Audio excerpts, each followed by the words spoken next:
Hi to all, welcome to my channel study with Nancy. सभी को नमस्ते, सभी को राम राम और सभी का स्वागत है हमारे चैनल के ऊपर। तो आज का जो सेशन है वो नॉर्मल सी बातों को लेकर होने वाला है, यानी कि ना तो किसी प्रकार की कोई वैकेंसी को लेकर या ना किसी प्रकार के कोई टॉपिक को लेकर। नॉर्मल सी बातें कौन सी, तो ज़्यादातर स्टूडेंट का क्वेश्चन था कि रीट में जो मैंने मेंस की तैयारी करी थी तो उस टाइम मैंने अपना टाइम मैनेजमेंट कैसे किया था। तो तैयारी के टाइम में कोई टाइम मैनेजमेंट नहीं होता है, यानी कि हमें बेसिक से ऐसे नहीं सोचना होता है कि हमारे कितने घंटे हमें पढ़ना होता है, या फिर नॉर्मल से हमें या 6-7 घंटे या 8 घंटे ही पढ़ना होता है। यानी कि मोस्टली में 16-17 घंटे निकालने होते हैं हमें पढ़ने के लिए। यानी कि कंपटीशन हमारा बहुत बढ़ चुका है, बहुत सारे बच्चों के साथ में जो है वो कंपटीशन बहुत टफ होता जा रहा है, और जो रिसोर्सेस है वो भी बहुत ज़्यादा जगहों से अच्छे अच्छे मिलने लग गए हैं, जिससे कि पेपर का लेवल भी अच्छा रहने लगा है। तो वो पहले वाला टाइम नहीं रहा कि आप नॉर्मल से स्टडी करके या नॉर्मल से 2-3 घंटे या 4-5 घंटे पढ़कर जो है वो आप एग्ज़ाम निकाल दोगे। तो आपको जो है वो स्टडी करनी पड़ेगी, और इसके साथ में कम से कम जो है वो 10 घंटे तो रेगुलर जो है वो स्टडी करनी पड़ेगी, चाहे वो रीटमेंस हो या फर्स्ट ग्रेड हो या सेकेंड ग्रेड हो। तो इसमें कोई टाइम मैनेजमेंट मेरा था नहीं, टाइम मैनेजमेंट कुछ नहीं था सुबह से शाम तक। यानी कि रात में ऐसे मतलब अलग अलग प्राणी आते हैं कि कोई ऐसे होते हैं कि जो रात को पढ़ते हैं और कोई ऐसे करते हैं जो कि दिन में पढ़ते हैं। तो मैं दिन में पढ़ने वाली थी, यानी कि मैं रात में स्टडी नहीं किया करती थी, मैं दिन में पढ़ती थी। लेकिन दिन में जो है वो मेरे कम से कम जो है वो 11-12 घंटे जो है वो हो जाया करते थे। डेली 11-12 घंटे हो जाते थे। और इसके साथ में ही जो है वो मैं कोई ऑनलाइन कोर्स मैंने ले नहीं रखा था, तो मैं यूट्यूब से ही जो है वो बढ़िया जो क्लासेस होती थी वो देखती थी और उनके शॉर्ट नोट्स बनाती थी, और फिर उन नोट्स को ही जो है वो बार बार रिवाइज करती थी, जिससे कि मेरा जो उस टॉपिक से रिलेटेड कॉन्सेप्ट जो होता था वो अच्छे से क्लियर हो जाता था, और इसके साथ में याद भी हो जाता था। तो नेक्स्ट हम बात कर लेते हैं कि हमारा कितने घंटे तक स्टडी करती थी। वो कंफर्म हो गया है कि मेरा रेगुलर जो है वो 12-13 घंटे में डेली स्टडी क्या करती थी। अब जो है वो क्वेश्चन आ जाता है कि मैं जॉब के साथ में भी जो है वो अब स्टडी करती हूँ कि नहीं करती। तो मैं जॉब के साथ में भी स्टडी करती हूँ कि मतलब कन्फ्यूज़न ये था बच्चों को कि जॉब के साथ में टाइम कैसे निकालते हैं कि हमारी जो है वो आगे नई दूसरी जो जॉब है उसके लिए जो है वो हमारी तैयारी हो जाए। तो हम मोस्टली क्या होता है कि सबसे ज़्यादा अच्छा टाइम तो हमें जो वो टीचर की जॉब में ही मिलता है। उसमें जो है वो कम से कम 4-5 घंटे जो है वो हमें रेगुलर जो है वो डेली स्टडी करने के लिए टाइम मिल जाता है।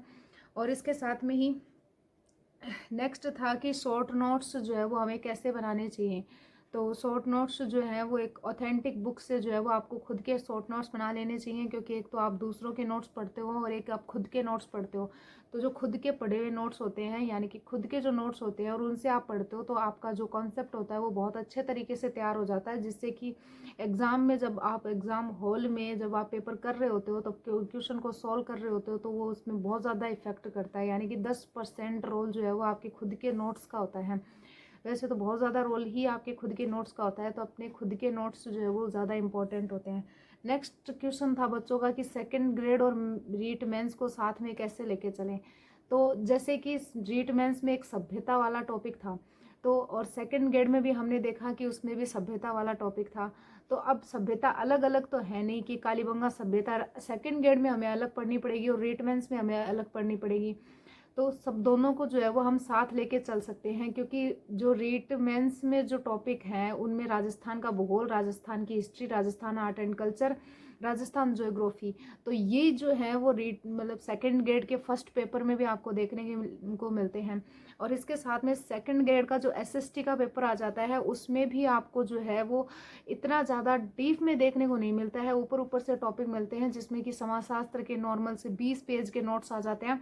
तो वो आपको हमारे टेलीग्राम चैनल पे मिल जाएंगे, तो आप वहाँ से जो है वो उनको निकलवा के पढ़ सकते हो, उनसे भी क्वेश्चन बन जाएगा। और लोक प्रशासन, दर्शन शास्त्र और ये बेसिक से जो है वो सब्जेक्ट आ जाते हैं जो कि आपको एसएसटी में पढ़ने होते हैं। मोस्टली आपको राजस्थान का पार्ट स्ट्रॉन्ग करना होता है, क्योंकि सेकंड ग्रेड में क्या होता है कि सब्जेक्ट का पार्ट तो सभी बच्चों का स्ट्रॉन्ग होता है, तो स्कोर जो है वो राजस्थान का पार्ट जिस बच्चे का स्ट्रॉन्ग होता है वो जो सब्जेक्ट वाला बच्चा उससे आगे जो है वो निकलेगा। यानी कि जो पेपर जो सेकंड ग्रेड आते हैं उसमें पेपर फर्स्ट और पेपर सेकंड 2 पेपर होते हैं।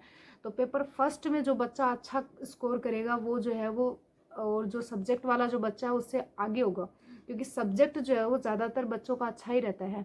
सब्जेक्ट को सारे बच्चे जो है वो अच्छा तैयार करते हैं। और इसके साथ में जो है वो हमारे मतलब कि हमारे स्कूल में जो फर्स्ट ग्रेड टीचर लगे हुए हैं उनसे मैंने पूछा था, तब उन्होंने यही कहा था कि उन्होंने जो हमारा फर्स्ट पेपर आ जाता है उसके लिए उन्होंने 6 से लेकर 12th तक की जो RBSC बुक आ जाती है वो पढ़ी थी। तो RBSC बुक जो है वो ज़्यादा इम्पोर्टेंट आ जाती है, क्योंकि इसमें आपको नॉर्मल सा तो पेपर है नहीं ये कि आप ओनली गाइड पढ़ के इसको निकाल दोगे।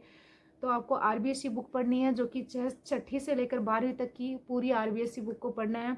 और इसके साथ में RBSC बुक के शॉर्ट नोट्स बना लेना, फिर उसके बाद में आपको गाइड पढ़ने की कोई ज़रूरत नहीं पड़ेगी।